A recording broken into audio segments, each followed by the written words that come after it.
Hi guys, my name's Emma Osborne and I'm a makeup artist and the new ambassador for Lola's lashes. And I thought today, whilst we're at home, you too can learn how to add false lashes. So we're going to start by using Lola's new flick and stick range.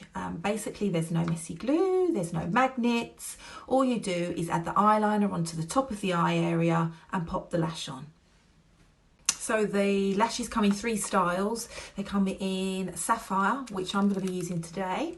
These are really sort of soft, fluffy, the most natural out of the range. And then do diamond and ruby. So I've got my eyelash here, and if you want to just check that the size is right, I'm just going to add it to the left hand side here, and as you can see I'm going to start a little bit on the outer corner, not too far in.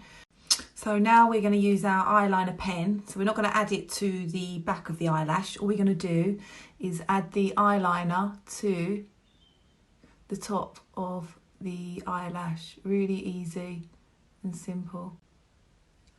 And a little flick on the outer corner, just like so. Leave it for a couple of seconds and then just pop them on top.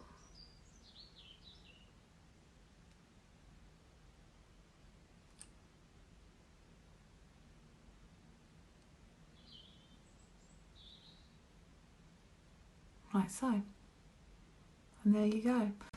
So you can see that it's given a nice little natural lift to this side. So I'm just going to carry on doing the other side. Again, add in the eyeliner all the way on the top of the lash line. A little flick on the outer corner, a little bit more glue. We grab our lash, pop it as close to the lash line as possible. If you don't want to use the tweezers, you don't have to. You can just use the other end just to, oh, that's already popped itself nicely there. And voila, ready to go lashes.